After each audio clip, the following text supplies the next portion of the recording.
జై Srimannarayana. Happy home good life ద్వారా ప్రసారం అవుతున్న ధనుర్మాస వైభవంలో ఈరోజు తిరుప్పావైలోని 21వ పాసురం గురించి తెలుసుకోబోతున్నాం. ఆండాళ్ దివ్య తిరువడిగళే శరణం.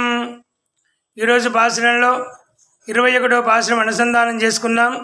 కర్కటే పూర్వఫల్గుణ్యాం తులసీ కాననోద్భవాం పాండ్యే విశ్వంబరాం ఘోరాం వందే శ్రీరంగనాయకీం. ఆండాళ్ దివ్య తిరువడిగళే శరణం. ஏத்திகளங்கள் எதிர்வங்கி மீதளிப்ப மாத்தாடே பால் சொரியும் வள்ளல் பெரும் பசுக்கள் ஆத்தப்படத்தான் மகனே அறிவுராய் ஊத்தமுடையாய் பெரியாய் உலகனில் தோத்தமாய் நின்ன சுடரே துயிலடாய் மாத்தாளனுக்கு வலிதலைந்து உன் வாசற்கண் ஆத்தாடு வந்துன் அடிபடையும் மாபோலே போத்தியாம் வந்தோம் புகழெந்தேலோரெம்பாவாய். ఆండాళ్ దివ్య తిరువడిగళే శరణం.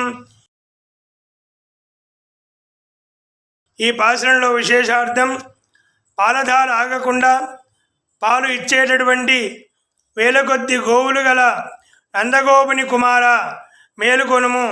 ఓ అప్రమేయ వేదాంత వేద్య దయస్వరూప ఉత్తమోత్తమ పురాణ పురుషోత్తమ, ఈ సర్వ సృష్టికి ఆరంభించిన నిఖిల జ్యోతి ఆశ్రిత రక్షక మేలుకొనుము. నీ శత్రువులు ఓడిపోయి నిస్సహాయులై నీ పాదపద్మములను ఆశ్రయించిన విధంగా మేము నిన్ను కీర్తించడం కోసం వచ్చి ఉన్నాము. లోకానికి శుభాన్ని చేకూర్చేది మన ఈ శ్రీవ్రతం కాబట్టి మీ యొక్క మంగళాశాసనములు కావాలని చెప్పి ఈ రోజున ఆర్తిగా కోరింది మన ఆండాళ్ తల్లి. ఆండాళ్ దివ్య తిరువడిగళే శరణం. జై శ్రీమన్నారాయణ. ఈరోజు మన ఆలయ దర్శనము ద్వారకామయ నగర్లోని సాయిబాబా మందిరం, వనస్థలీపురం. వనస్థలీపురంలో వెలిసిన దేవాలయాల్లో సాయిబాబా టెంపుల్ కూడా ప్రసిద్ధమైనది. ఈ ద్వారకామయి నగర్లో సాయిబాబా మందిరం ప్రసిద్ధి చెందింది. ఈ గుడిలో అందరికీ వీలుగా ఉండే విధంగా, ముఖ్యమైన పండగలకు పూజించుకునే విధంగా అందరు దేవుళ్ళు ఉన్నారు. ముందుగా బాబా హారతి తీసుకొని అందరి దేవుళ్లను దర్శించుకుందాం.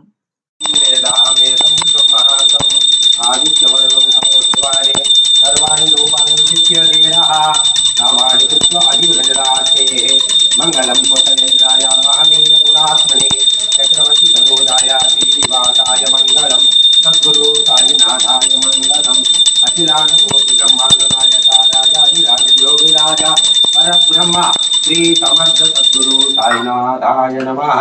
సమానం భవతి శతాయ పురుషస్యతేంద్రియ ఆయుష్యేవేంద్రియే ప్రతిష్ఠితే ఆయుధారోగ్య ధన కనక వస్తు వాహన సిద్ధ్యర్థం బాబా కరుణాకటాక్ష అనుగ్రహ సిద్ధిరస్తు తదాస్తు. హారతి ఆ తర్వాత పూజారి గారు మన కోసం, మన ఛానల్ చూస్తున్న వాళ్ళ కోసం స్పెషల్గా ఆశీర్వాదం చేశారు. అది కూడా విన్నారు కదా. ఇప్పుడు మనం ఈ గుడిలో అంతర్భాగంగా ఉన్న కొన్ని గుళ్ళను చూద్దాం. బాబా గుడిలో నుంచి బయటకు వస్తూనే బాబాకు ఎడం వైపు బాబా ఊయలలో ఊగుతూ ఉంటారు. తర్వాత ఇంకోవైపు రామాలయం ఉంది. సీతా సమేత శ్రీరామచంద్ర స్వామి లక్ష్మణుడుతో కలిసి ఉన్నారు. ఆ పక్కగా మనకు శ్రీకృష్ణుని యొక్క రాధాకృష్ణ టెంపుల్ ఉంది. ఇక్కడ రోజు ఇప్పుడు తిరుప్పావై కూడా జరుగుతోంది. అలాగే ఈ గుళ్ళో గోదా కళ్యాణం కూడా చేస్తున్నారు. ఇంకా ఆ పక్కగా అయ్యప్ప స్వామిని చూసారా ఎంత చక్కగా ఉన్నారో. మెట్ల మీద ఉన్నారు. ఆ తరువాత మనకు సంతోష్ మాత ఆలయం. సంతోష్ మాతకు అందరూ శుక్రవారం రోజు చీరలు పెడతారు, గాజులు పెడతారు. ఇలా అమ్మవారిని చాలా విధాలుగా ధ్యానిస్తారు.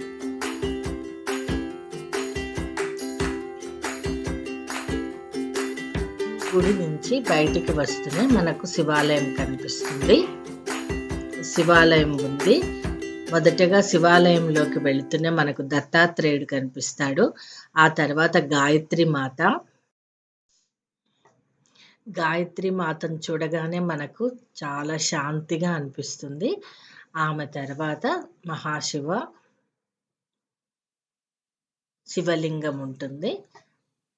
ఒకవైపు విఘ్నేశ్వరుడు, ఒకవైపు సుబ్రహ్మణ్య స్వామి కూడా ఉన్నారు. సుబ్రహ్మణ్య స్వామి ఇక్కడ కనిపిస్తున్నారు. అమ్మవారికి చక్కటి అలంకారం చేశారు. దసరాలలో అమ్మవారికి ఉత్సవాలు జరుగుతాయి. చాలా ఘనంగా పూజలు జరుగుతాయి అమ్మవారికి. ఈమెను చూడడానికి ఎంత దూరం నుంచైనా భక్తులు వస్తూ ఉంటారు. ఈ గుడిలో తీర్థ ప్రసాదాలు తీసుకొని మేము బాబాకు అటువైపు ఉన్న గుడి విష్ణు ఆలయము, వెంకటేశ్వర స్వామి ఆలయానికి వెళ్ళాము. వెంకటేశ్వర స్వామి గుడికి ఒక ప్రక్కగా రామాలయం కూడా కడుతున్నారు. ఈ యొక్క అన్ని గుళ్ళు ఒకే గుడిలో సాయిబాబా మందిరంలోనే ఉన్నాయి. ఈ యొక్క పెద్ద గుడిని మన ఎండోమెంట్ వాళ్ళ యొక్క ఆధీనంలో ఉంది. కొన్ని సంవత్సరాలలో ఈ గుడి చాలా ఫేమస్ అవుతుంది. ఈ గుడి అన్ని విధాలుగా తయారయ్యాక చాలా అందంగాను, చాలా ప్రఖ్యాతిగా కాంచే అవకాశాలు చాలా ఎక్కువ ఉన్నాయి. వెంకటేశ్వర స్వామి చాలా అందంగాను, ఎంతో ప్రశాంతంగా అనిపించింది స్వామిని చూస్తూనే. స్వామి అలంకారం కూడా చాలా చక్కగా ఉంది. ప్రతి దేవుణ్ణి చక్కగా పూలతో అలంకరించారు. అక్కడి నుంచి అలివేలు మంగమ్మని చూస్తున్నాము. ఆ తర్వాత గోదాదేవి.